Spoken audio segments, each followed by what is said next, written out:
Welcome to the Family Life Blended podcast. I'm Ron Deal. We help blended families and those who love them pursue the relationships that matter most.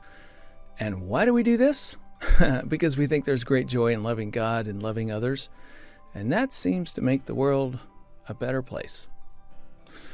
What are the components of healthy relationships? Do you know how to set boundaries with difficult people? Well, if you don't, you're with me. We're going to learn some of that today on this edition of Family Life Blended, so hang with me for just a few more minutes. But first, if you're a donor to Family Life, let me just pause and say thank you. You're helping us reach around the world with good news, and we really appreciate it. Really do. If you'd like to give specifically to Family Life Blended to support this particular ministry to blended families, you can do that. We've got a link in the show notes that'll get you to the right place. We have people contacting us all the time looking for in-person groups, small groups, virtual groups, Sunday school groups. And they're also wondering what my speaking schedule is or Gayla Grace's speaking schedule. Well, we've got a link in the show notes that's going to help you with all of that. It'll get you connected to our searchable ministry map. And by the way, if your church has a blended family ministry, a small group, an event that you're hosting, anything that's coming up, you can post to that ministry map as well for free. That lets anybody who does a search find you and what it is that you're doing. Wow, we'd love for you to be on there. So take a look in the show notes and get connected to that, and be sure to tell your pastor you know where to look. Jean wrote a review on Apple Podcasts. She says, I love this podcast. Well, thank you, Jean. That's very kind of you. So glad I found a source of wise counsel and godly perspective, she says, as I navigate my divorce and now plans to get married. Then she goes on. She says, both of our ex-spouses have significant difficulty accepting and respecting boundaries. Whether it's calling or stopping over frequently to see the children, saying inappropriate or hurtful things in front of the kids, or just being manipulative, she said. I would love to hear a podcast about how to set firm boundaries in a way that honors God and protects our home and relationships. Well, Jean, hey, we've got you covered. Enter my next guest. Dr. John Townsend is a nationally known leadership consultant, author, and psychologist. He's written over 30 books, selling over 10 million copies, including a New York Times best-selling series, Boundaries. You may have heard of that. They're fantastic books. John founded and operates the Townsend Institute for Leadership and Counseling and the Townsend Leadership Program at Concordia University. Travels extensively, speaking at events and consulting with corporations, developing leaders, their teams, and their families. He and his wife live in Southern California. John, thank you so very much for being with me. Thanks, Ron. It's great to have you. I've admired your work from a distance for a long time. Probably the most important thing I need to ask you is not about your work. I hear you and your son have a band. Is that right? Well, if people are watching this, there's a Stratocaster behind me. Okay. But, Barbie and I have two sons, Ricky and Benny, and we form a band, and we're called the Bandits, like, get it, Bandits. Got it. And we that's how we have fun. And I have to tell a lot of times some of my friends that we don't play Hillsong. We play like Led Zeppelin and White Stripes. So no kidding. Kind of Oh, I'm all in for that. Okay, now you're talking my language. What instrument do you play? Do you sing? What do you do? Yeah, there's three of us, so we all three sing. And Okay. I'm guitar, and then Ricky, our elder, is bass, and then Benny, our younger, is drums. Pretty simple. Wow. That's pretty great.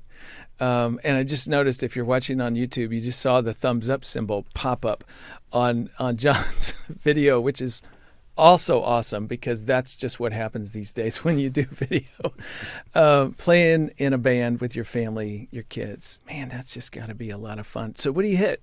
Like just bars on the local strip, or where do you guys play? Yeah, sometimes the bars, and sometimes it's just a get together like a Christmas party or something at the house.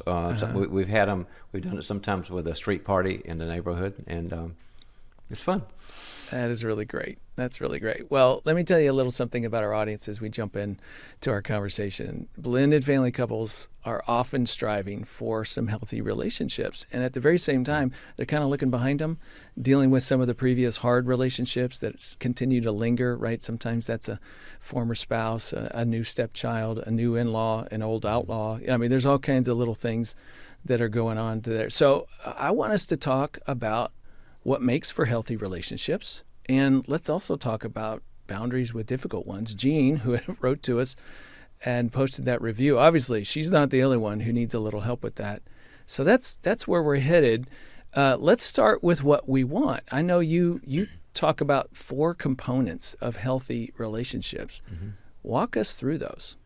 Sure. Well, if people have read any of my work or Henry Cloud's work, there's a kind of consistent theme in those, which is that what really matters in terms of your growth and making it as a family member, as in your career and in your insides, is called character. And character is the way you're wired. And I define it as that set of 4 capacities that really helps us to meet the demands of reality.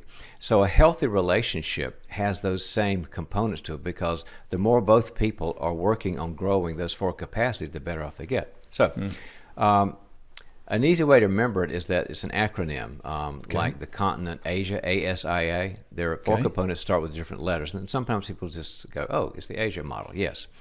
And Henry and I put this together from long times of studying the Bible, biblical principles, theology, as well as clinical psychology, neuropsychology, and these sorts of things. And this is where we think that what makes the most sense and the most health. The first A of Asia is attachment. And attachment has to do with being able to trust others, to be able to identify your feelings, and also to be able to be vulnerable and have compassion on other people. That's what connects attachments in. And there's so much research nowadays about attachment. You and I have talked, and you have a wealth of information about that. Attachment's the first and foremost capacity. And when people don't have that capacity, they disconnect.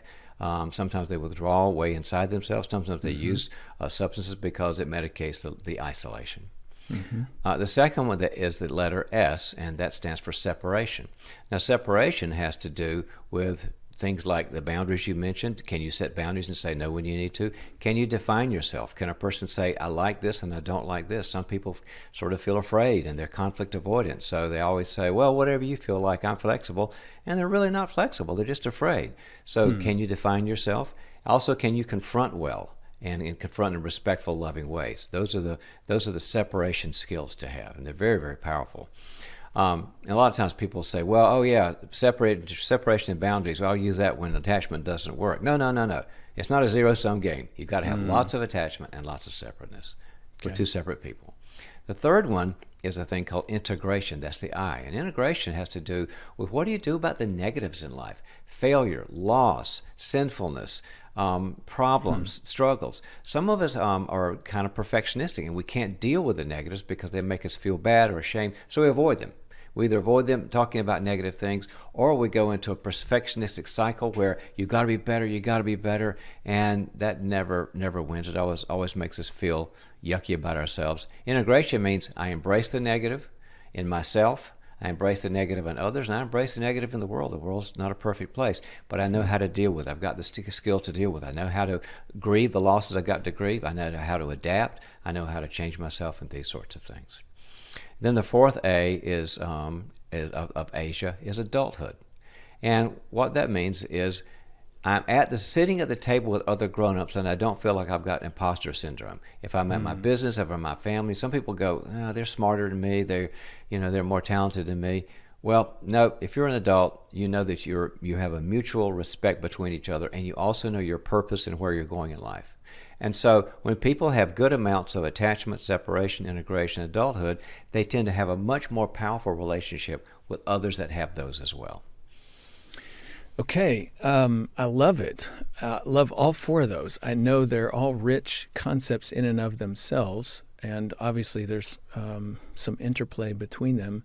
I'm also sitting here wondering if I'm listening to this conversation or watching this conversation and I'm thinking, man, I used to have a pretty good sense of who I was, a sense of separation, and I thought we had a strong attachment, but that was the first marriage, and that one went south. And ever since then, I'm kind of afraid to step into that relationship, or I give a little, but then I pull it back. And so just in a general sense, if somebody has taken a hit, if you will, in one or more of these areas, and like, what is the path for them to begin to heal and perhaps rebuild? Well, number one, and it's very fixable in sort of like what you could do about it. You don't have to live like this all your life.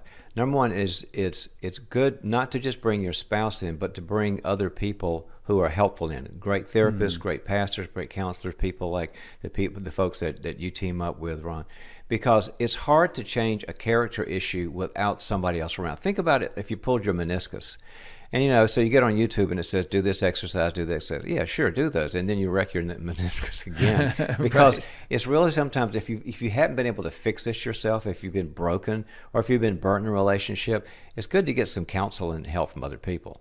But depending on what the character issue is that you're struggling with, is it because I don't trust anymore, or because I'm afraid to set limits, or maybe I'm perfectionistic and I beat the crap out of myself, or because I don't feel like I'm equal or mature, or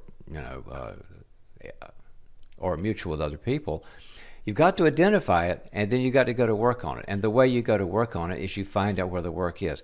For example, we have now a 10-minute test called TPRAT, Townsend Personal Relational Assessment Tool, that you can go online with and find out what your score is on those. Our statisticians just determined that it's reliable and it's valid, so it's got all the bells and whistles. And in 10 minutes, you can find out where you are in that area. Some of you are going to be higher and lower in, and it gives you specific skills to work on them. So don't just try to do it by yourself. Get a test, get a person, and they can help. These are well-researched things that people can do. Wow. That's exciting. Where would people be able to find that, by the way? We want to make sure we get that connected. Yeah, sure. It's tprat.com, tprat.com. Okay. All right. So it's a good assessment. Get you started looking at yourself, seeing something that's there, maybe not, that you didn't know was there, and beginning to take some next steps. So I'm curious, you've been working with people for a while, I don't know, a couple of years, many years. Are you seeing any trends over time? Is society changing? Are families changing? In terms of the Asia model, is there anything that you see as a growing need just in our culture? Well, unfortunately, I don't think we're getting better and better every day, Ron. I do see a lot of good movement in people understanding, that I just can't use willpower and denial to get better. I've got to look inside. Proverbs chapter 20, verse 5 says a person's heart are deep waters, and a person of understanding draws them out. And fortunately, I do see, and this is probably because of lots of factors, COVID, the way the culture is, the way the family's been breaking down, that there's less shame in getting help now. And people feel like it's okay to get help because you need that other person to draw you out. So I'm encouraged that there's more resource and more help. But the discouragement is, especially the nuclear family, and that's why I'm so glad you guys are doing what you're doing and what you've been spearheading, is because the nuclear family is really getting attacked, and the structure's not there that used to be. And so I see problems in all four areas and a gradual deterioration over maybe 30 years ago. But I do see great resources, great tools, great organizations like yours. That's good. Okay, so let's back up, if we don't mind, and walk through Asia, and let's put on our parent hat, because I know we got parents listening, parents, step-parents, and they're wondering, all right, so how do I give my kids healthy attachment? How do I foster this sense of adulthood in my children? I know we all talk about our kids adulting, but so what are the things that we can do? So would it be okay if you just gave us a few suggestions? Let's start with attachment. Sure. What are some things we should attend to as parents and step-parents? Now, we'll have to be kind of broad here because I'm sure your audience has got people with somebody 3 weeks old and somebody, Right. 19 and maybe somebody 40, who knows?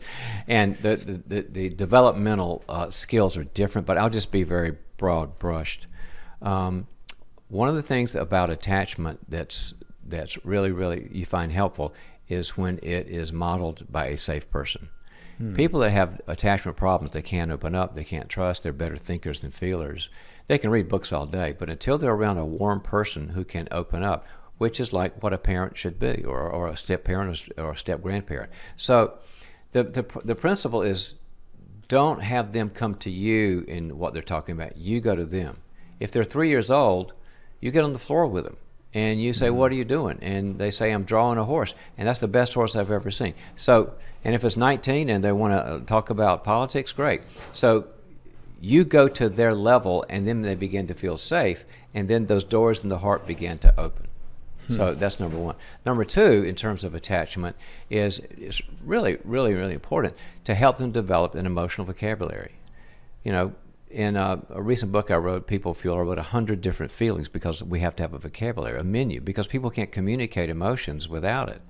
And gals are way ahead of us on that. You know, Yes. Women have a much more subtle menu. Of that 100 men, I think we know 3, so we've got to kind of Anger, work on that. What passion? I don't even know. Boredom. There you go. So develop emotional vocabulary. But the most important of all those is that you need to help them to need. And it sounds weird, but it's people who can't attach can't need. Now they might need something what we would call functionally. I need a loan. I need to borrow your car. I need can borrow your phone. That's functional need, but that's not what we're talking about. That God made us to have relational needs. I know that I need to know that I'm okay with somebody. I need to learn the skill of saying, I really screwed up at work, or maybe I'm in 3rd grade and I didn't do well on a test, and I need to have somebody that can show me. You can go to me and tell me I was bad, I didn't make it, I was a failure, and that person say, you're okay with me. So when we bring our needs to other people, needs for comfort, needs for assurance, need for validation, needs to know that we're okay with them, that changes everything. Because the basic fault in a person with an attachment problem is that they do not either feel it is safe to need, or if it's worse, they don't even know what a need is. That's how you fix the attachment problem. Okay, so if I, as a parent, am can I do vocabulary and help demonstrate need at the same time to my kids by just simply putting words on my own emotions and what I'm going through, and demonstrate that in front of children and show them in a healthy marriage relationship, expressing need in front of the kids. So things like that, would that be helpful? That is part of the package. Now we got to watch it sometimes because some parents take that football and run it down the field for a touchdown where they just talk about themselves all the time. We have that tendency. So just lob it back to the kid a lot. Like one thing that Barbie and I did, we had boys, and boys aren't as verbal as girls. And so, Barbie's a teacher. She loves the connection. So they would come home and, how was your day? Good. Fine. Oh, how'd you feel? Fine. And Barbie said, this is not good. So I said, I'll tell you what we'll do. Well, she'd be making dinner, and I would take each boy separately a walk around the block. We're going to walk around the block separately, and we're going to talk about whatever you want to talk about. Well, the boys hated that at first. I mean, one at a time too. And he would say things like, the one son would say, "This is so boring. I don't want to do this. I want to get back on my video game or whatever." And I would say, "I know, I got it, I understand." And with boys, you can't really look at each other a whole lot because they got to be looking at something else. So we'd be looking at squirrels and cars. And then halfway through the block, this happened like magic. One of the boys would say, "I don't think the coach likes me. I don't think he's playing me very much." And we talk about it. Or, "I'm not good at math and I'm not doing well." Or, "There's this girl, I don't know what to do about her," or whatever. And just time after time, Ron, by the time we got back to the yard, one of my sons would say, "Can I go around again?" They just needed the space to know that they were heard, that their needs were welcomed, and began opening up, just like that Bible verse I said. Things like that. Yeah. And when you show them they're safe with you and you love them in spite of, or, no matter what's going on, that's just going to continue to help them to open up and show that need. Yeah. Attunement really opens up the whole dam of people's needs. When they know somebody attunes to them, even though they've never opened up before or it's not safe, inside them in those deep waters, they're waiting for somebody to show interest. But you just can't say, start talking, talk. You've got to be a good active listener, and that is a skill to learn. Let me just say something to our audience real quick, a quick application, and then we can go to healthy separation and what parents can do to kind of help foster that. Let me just talk to parents and step-parents in blended families right now. I want you to know that sometimes the default we teach is the biological parent maybe going on the walk with the kids around the block and trying to open this stuff up because you have more of a well-defined relationship with the children that naturally lends itself to some more safety. But there are exceptions to that rule all the time. And so step-parents, listen to what the kids are showing you. Let them set the pace. That's the overarching principle. If they're asking for more of you, if they're willing to give you their hearts, then by all means, you too step into that space. And that's just in the early years. For most step parents, over time, the more they trust you, the more safe you are, the more you can get, and the more you can become an active person in that process that John's been talking about. Okay, healthy separation. Got any suggestions about how parents can help foster that? Well, we weren't born with that skill. We were born with the skill to bond. I mean, we were out of the womb. We were saying, "Where's happiness and where's life and where's safety?" But the ability to say no when we need to and say what we want and what we don't like and do like, we don't have that as a skill as much as it needs to be taught. So let's start again with the modeling. The family needs to be a place, especially mom and dad, where people can say the truth and hear the truth without freaking out.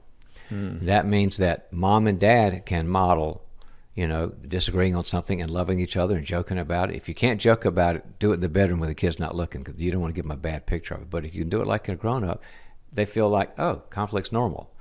Not only that, though, but the child is going to be able to, most children are at the early stages are pretty clear about what they want, but they're kind of rude about it. Like, I hate that. I don't want broccoli or whatever. And that's good. And you never want to quash their desire to have an opinion, but you help to take the edges, the rough edges off it a bit, like here's a better way to say it and this sort of thing. So helping the child to say no and feel safe about saying no, and about doing it in a way that they're not afraid of repercussions. And the other side, though, of boundaries, the bad news is you've got to respect other people's boundaries. And that's a big part of when I'm training and talking and consulting these days, is parents don't feel like it's okay or they're equipped to help a child with out-of-control behavior, disrespect, disobedience, these sorts of things. So this is where basically consequences come in. And consequences are a good thing, not mean consequences, but a consequence that matters to the child. If you hit your little sister on the head, that's not okay. So first you say it verbally, and if they stop, great, they learned it. If they don't stop, you say, if you do it again, you'll have a consequence. They do it again. You have to follow through. And what is the consequence? Well, it's always defined as something that the child feels is distasteful or removing something the child loves. It's either something you provide that's distasteful to them, like you're going to be cleaning up the dog poop in the backyard for the next week, or it's removing something they love, which is in the gadget days. It's so easy now. Your iPad, your iPhone, your remote. And they do not like that, and so you got to find the one that your kid doesn't like. But you say, here's the deal. I'm going to do this for this time. You'll get it back when your behavior changes or a certain period of time. But consequences are huge for our current generation. So I want to wrap back around and make sure people didn't miss. The reason you're doing the follow through with the consequences is because you're trying to help the child understand the difference between who they are and who other people are and how they respect. And if you do nothing but say, stop doing that, or one day I'm going to do X, Y, Z, if you're the fatigued parent just kind of warns and warns and warns, basically you're teaching the child, oh, I've got a parent that won't really take my iPhone away or whatever after 10 nags. So, she can nag for 10 times and I got 9 times to go. And so it's got to be that, that's to prepare the child for adult life and career and marriage themselves. They need to know that good behavior brings good fruit. Jesus said, a good tree brings good fruit. And bad behavior brings bad fruit. And so they start to tie it in their head of, oh, if I act like this, I'm going to lose something I love. Maybe I need to behave better. And they develop a magical thing, Ron, and it's called self-control. So now you've got an attached child who can be open with emotions and feel their needs and feel safe in the world, and who also has self-control. Now that's a pretty good deal. That is a pretty good deal. Okay, somebody's listening, before we go on to healthy integration, somebody's listening, they're going, yes, I got it. We're trying. My child's other household, not so good with the boundaries or follow through. And plus in the previous family, perhaps, even back before death or divorce, there was lots of conflict and it wasn't handled well. And so I know they've seen a lot of things that aren't helpful. Mm-hmm. What would you say to that person who's going, we're trying? Is that going to be enough? Are we going to be able to provide a good model even though they have a poor model? Mm-hmm. Thank God for the resiliency of the brain. God made children to be very resilient. And while I would say that the tendency of the parent is sort of a protective thing, like if they are really no consequences, no structure, I'll be sort of like military with them. Or if there's a kind of a very, very strict environment, I'll be loving in Disneyland with them, and those are both extremes. Don't go to the extreme, because the child, even though they won't tell you this, is looking for a love and limits family. They are dying for it. They want that. They want to know they're safe and they are listened to, but also that they're structured. So just do a good, balanced diet of great love and great boundaries, and it will heal. Unless if there's something very serious and you're not seeing anything get better, and you've read books, you've got talked to people about it, you have to go see somebody that's clinical. But a lot of children don't need that. They just need somebody to say, this is what reality's like. It's not crazy. It's about love and it's about truth. That is very hope-giving. Thank you. Let's talk about healthy integration. What can parents, step-parents, what are some proactive things they can do with that? Help the child learn to fail well. To fail well. You've seen all the studies out there about how kids have never experienced failure, then they get to college and they freak out when they make an A- because nobody ever told them that they would. And that begins in childhood, that we don't protect our children from failure. Now, something that's life-threatening, absolutely, whatever. But always encourage your child to take risk and then show them they can live beyond it. I remember when one of our boys he was 4 and he was in T-ball, and I was coaching all the sports to the capacity that where I became incompetent and other dads took over, but I did it for a while. And so we're out in the backyard and I'm just pitching the ball to him, and he's got his little glove up in it. The ball hits his glove and it falls down. We try it again, ball hits the glove and fall down. And he finally has this awful self-talk like, I'm an idiot. I'll never make it.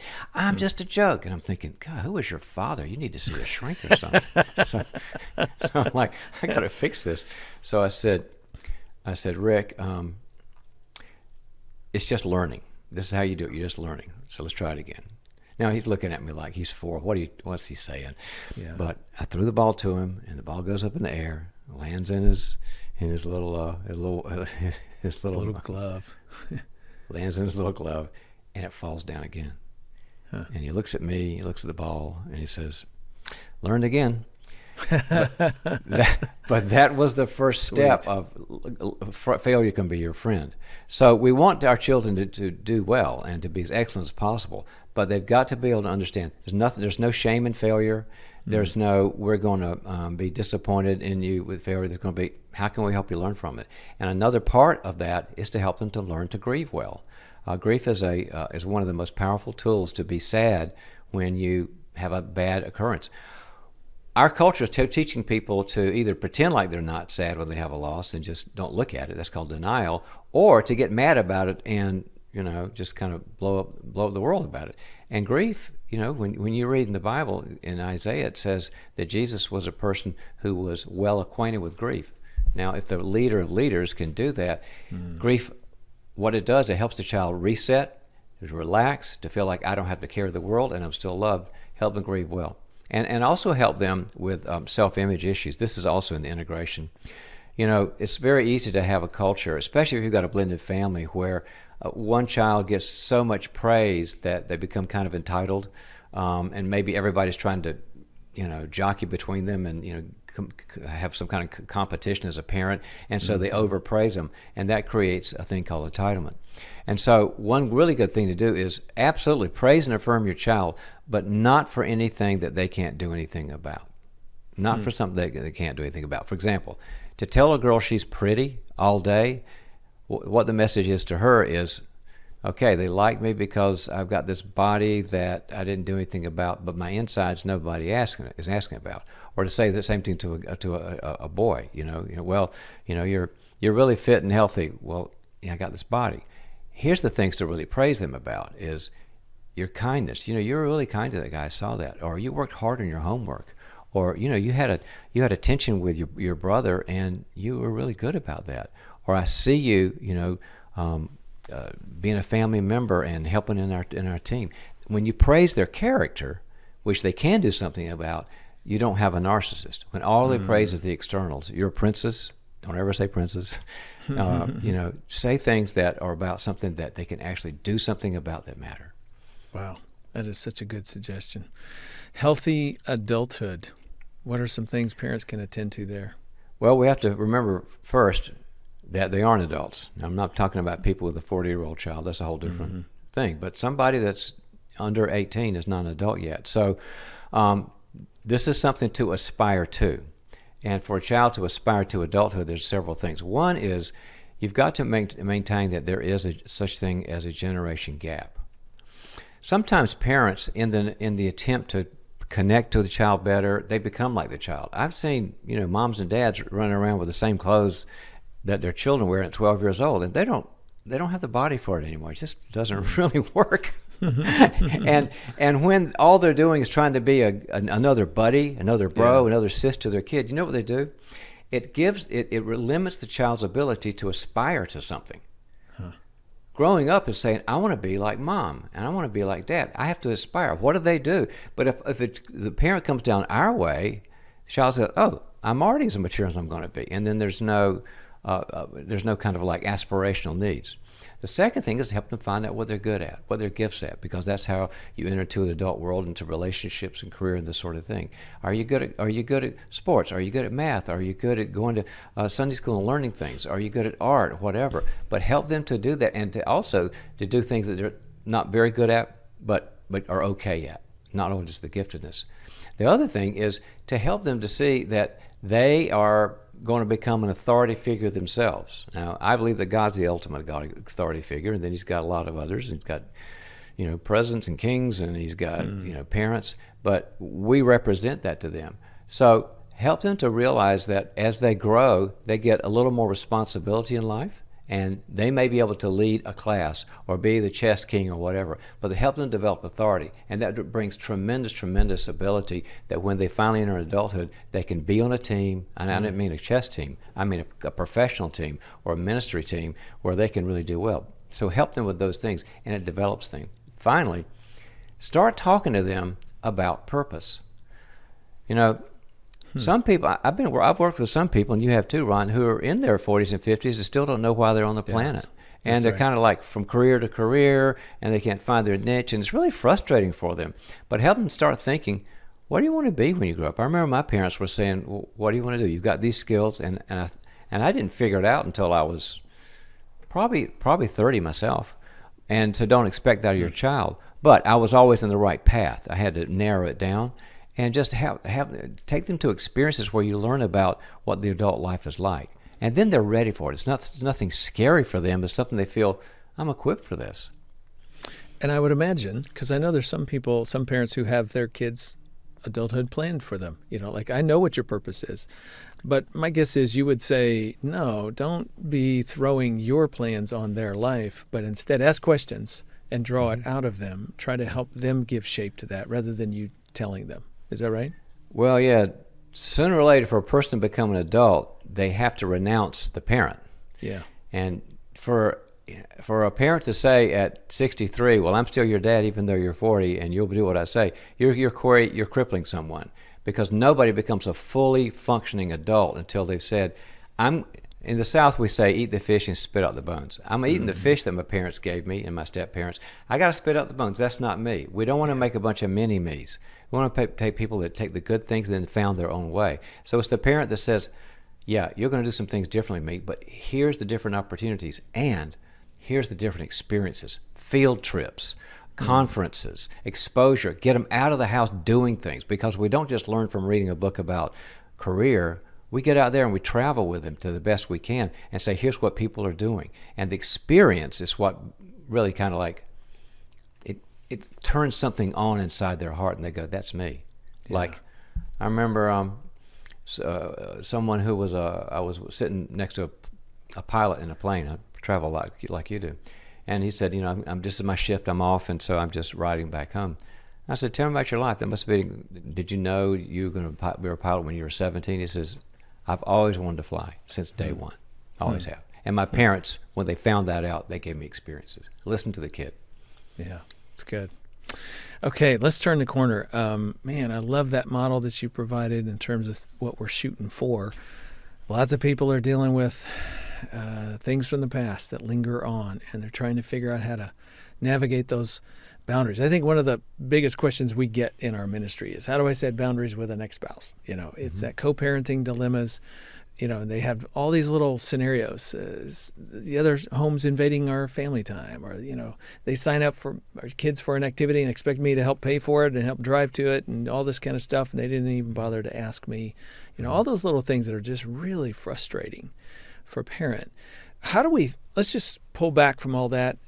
How in general should people think about boundaries in terms of what they're trying to accomplish, and what are some general principles you would offer about managing them?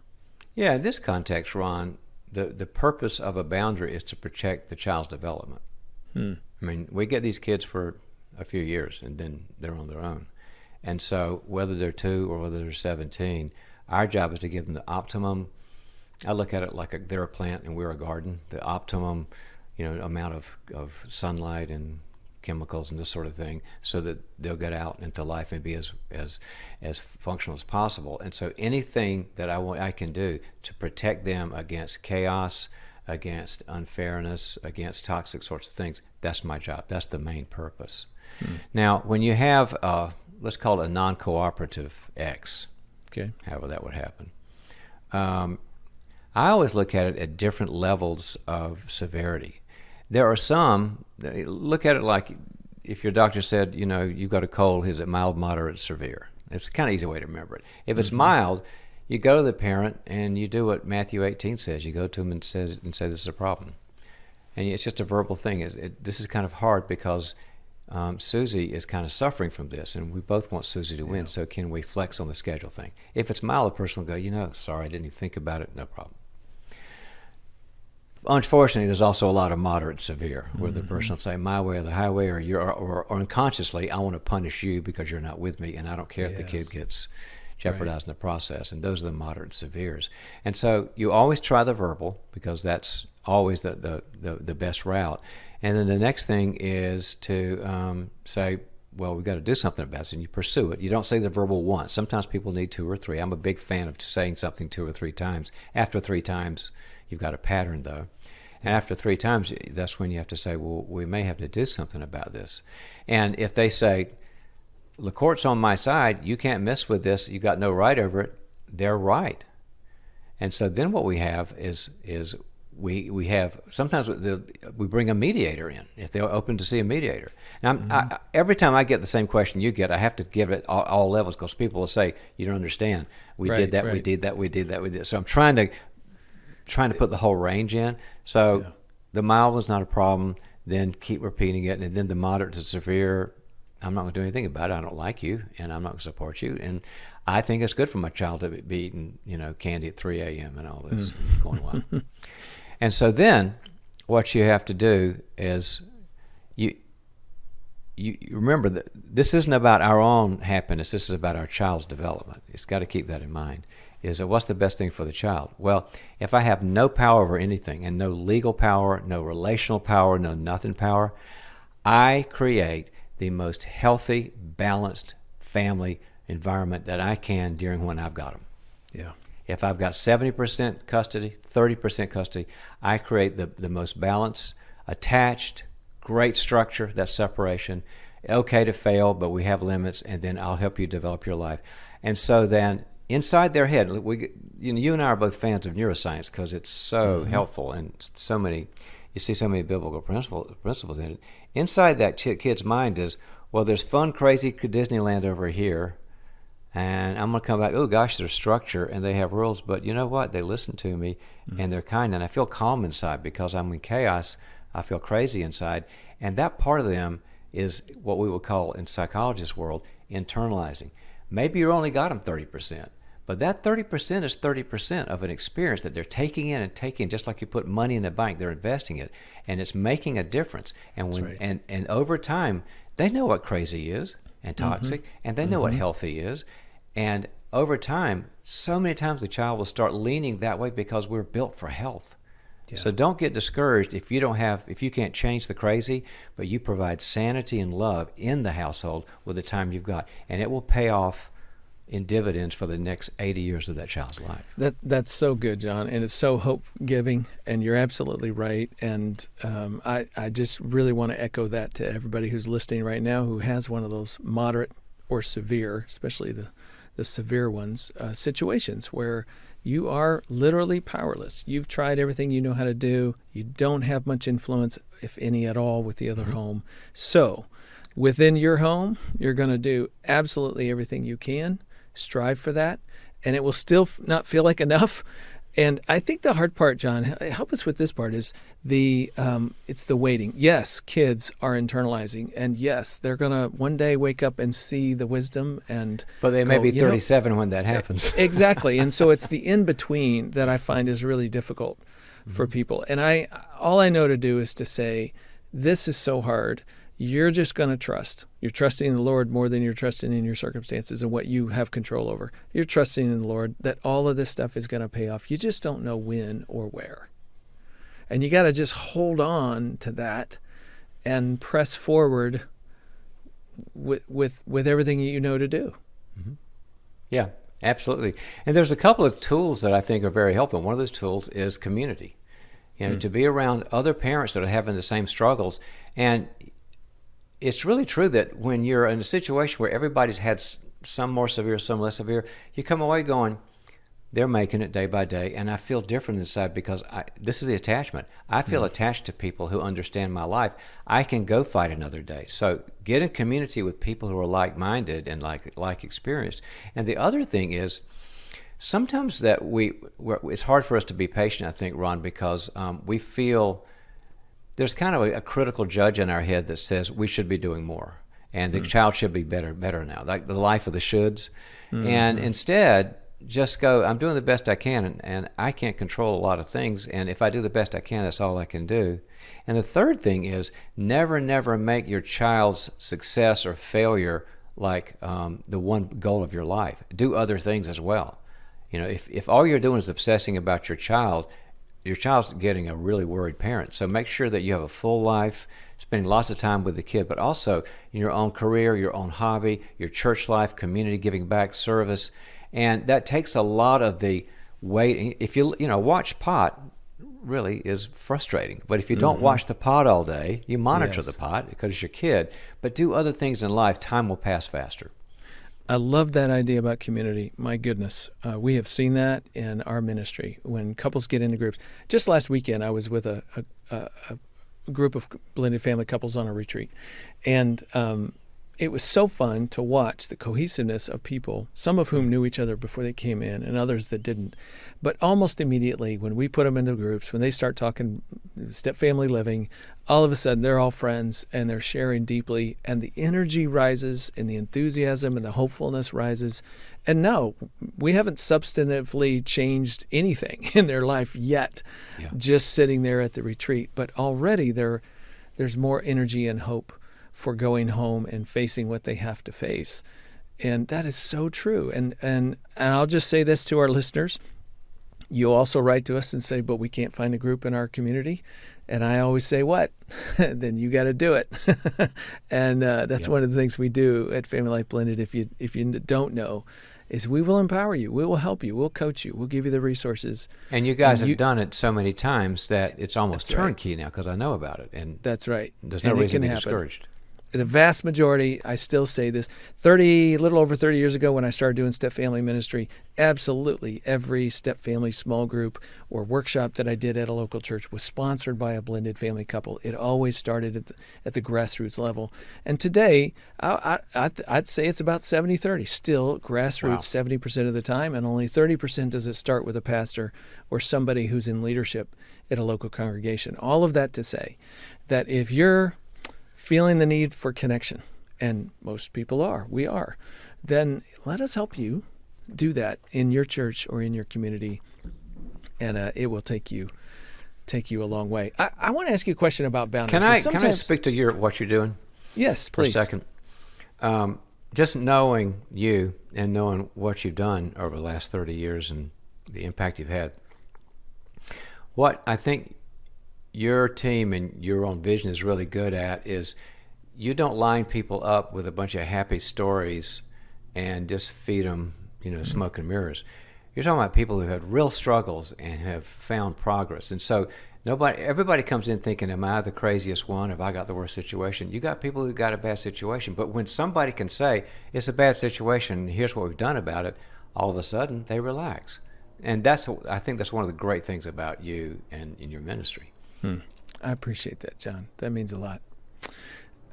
Boundaries. Sometimes I hear people use that word, and really it's sort of their excuse for selfishness.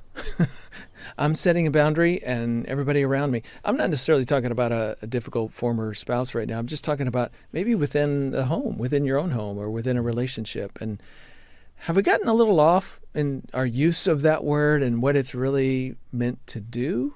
What do you think? Yeah, we've gotten off. I have to always clarify that. And okay. I always tell people, did you read the book? No, I didn't read the book. Well, I bet if you read one of the 7 books, it might.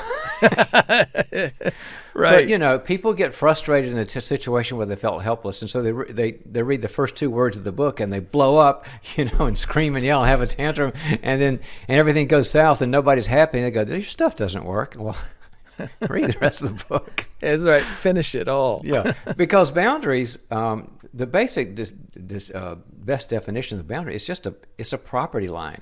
It's not an angry statement. It's not I'm going to leave you. It's not I'm going to change you. I'm not going to fix you. I'll show you. That's not in there.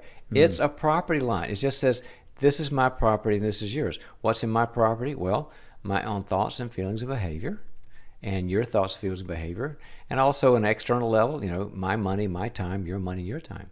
Proverbs 4:23 says to guard your heart, for out of it flow the issues of life. So if I want to preserve my feelings, behavior, thoughts, and my time and money and do them the right way, I can't let somebody else hijack them because then I'm out of control of what I want to do in my life. So I have to say, no, you're stealing my money or you're telling me what to feel. I don't do that. Can we do it a different way? It's just taking hold of the property that you have. And that's what we do with children, and that's what we do in all our relationships, in the way that it works. We got to unpack that a little bit more because it's taking control of the property you have. I often hear people using boundaries as I'm taking charge of what you're doing, what you're no longer going to do. It's all about the other person. I love the way you articulated that no, it starts with me managing what I have. Am I hearing that? Yeah. Like, for example, the big mistake a lot of parents make is they tell the child, well, you need to come in the next 5 minutes. And the child's going, I need? Yeah, I don't need. I'm doing great out here. I'm having a great time out here. What do you need? And that's a confusion of boundaries where the mom or dad unconsciously feels like, well, you need to do this because they're trying to say, I want it to happen. But it's a crazy making language. In fact, saying, I need you to come in now. And the child says, well, I don't need to come in. And you say, I understand you don't need to come in, but I need you to. And you'll lose the iPad for like an hour if you don't. Oh, okay, coming in. So you've got to keep clear. Never say you need this or you don't need this because the child goes, don't get in my head. However, to your whole point about, I'll control you. Yeah, boundaries actually promote choice in other people. If you look at Joshua, he said, choose this day who you're going to serve. You're going to serve me, serve the Lord. He doesn't say you must serve the Lord. He says if it doesn't feel happy for you to serve God, gosh, I would not stop it. It protects choice, but also it allows consequences. You know, I wrote a book called Boundaries with Teens. And in that book, I give 4 levels of how to make this make sense for you. And it's sort of past the test of time. The number one thing when you got a kid who's out of control or not ditching school or bad attitude or whatever they're doing, drugs, the bad stuff. There's 4 elements of a healthy boundary with the teen. Number 1 is love. Whatever happens, I love you and I am for you. I know you don't feel like I am, but I just want to let you know I totally love you. Number 2 is the truth, and the truth is the house rules. Here are the house rules. We don't do drugs in our house, and we don't do violence in our house, and we don't do irresponsibility and lying in our house. So here's the house rules. I want to make sure you knew them. I mean, you don't give them a whole list right then, but in the particular situation we're in, here's the rule, and I want to make sure you know that. And the third one is the one that freaks parents out, but they've got to do it. And you're free not to do these things. What? I'm not going to make you do them. And parents go, you can't do that. Just go, the world's going to fall apart. Don't give them the option. Yeah. Don't get, and as if they don't know that already, right? So, right. And you are free to disobey on those things. And so I would not want to make you do anything. But here's the 4th one. It's reality consequences. And if you do choose that, I want to be very clear about where you're going to lose and what you're going to experience and how long it will take, what the reality consequences are. So it's love, truth, freedom, and reality consequences. And that played right takes care of the I'm going to set boundaries and make you do anything. I'm just telling you what the consequences are, and you choose your consequences. That is so good. I'm taking notes because I'm thinking of so many conversations that I've had with people, and that you are free to not do that. That is so important. I'm thinking that's speaking to that healthy separation thing where you as a parent are recognizing, I am not my child. I don't have to get the child. See, that's where we get lost is if my child disobeys, that means I'm a bad parent, or my child is me. Yep. So if they feel bad, I feel bad. And no. You're saying you're free to do what you're going to do, but I'm free to respond in kind is I know who I am and I know what I'm going to do, and I'm letting you know that. Mm-hmm. And you have to make choices and receive whatever comes with that yourself. Learning that important lesson is, speaks to their emotional health that they're going to carry with them their entire life. And be persevering with this. You got to be like the oak tree that effectively gives the consequence over and over again. It's not going to be one trial learning. And parents are so busy and they get discouraged and they just drop the idea. Keep it up. It may be. I had a parent. She had her 3-year-old was bonking the 1-year-old in the head, and she said she won't stop. So I said, put her in the chair. I said, what was the rule back then? I think it was 1 minute per. Yeah, per age for every year of age. So 3 minutes for a 3-year-old. Yeah. And so and it didn't work. She got off the chair and went and did it again. I said, well, keep increasing it until she says, I don't like this. I'll be good. Huh. And so I saw her about a month later. I said, how's it going? She goes, 3 minutes was not Angela's number. I said, what was? She goes, 17. And I said, did the boy wear a helmet during that time? Just because.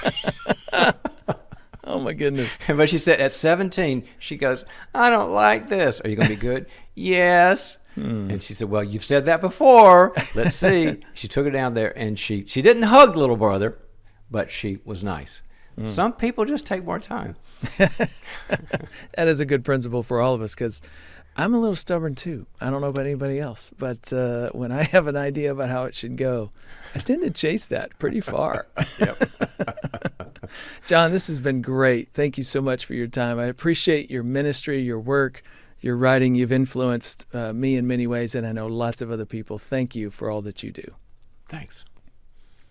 If you want to know more about Dr. Townsend and his resources or the Townsend Institute for Leadership and Counseling, which I recommend, by the way, check the show notes and we'll get you connected. If you haven't subscribed to this podcast, if you're not watching on YouTube, your choice. You can listen, you can watch, whichever you want to do. Make sure you subscribe. That way you won't miss any of the future ones. And we've got, well over 150 at this point that you can go back and scroll through and find something. I'm sure you can find something that applies to your life. If you're looking for a coach or a counselor who understands step families, we get that question a lot. Or if you are one of those coaches or counselors and you want some CE credits while you equip yourself to work with blended families, I offer a Smart Step Family virtual training. We have a list of recognized providers that you can then become a part of. You can search that list if you're looking for counselors. We want to just get you connected to high qualified people, those helpers that John was talking about earlier. So again, look in the show notes for a link where you can learn more. Okay, next time, I'm going to be talking with co-parenting experts Jay and Tammy Daughtry. If your children have two homes, you'll want to listen to that episode. That's next time on Family Life Blended. I'm Ron Deal. Thanks for listening or watching. And thank you to our production team and donors who make this podcast possible. Family Life Blended is part of the Family Life Podcast Network, helping you pursue the relationships that matter most.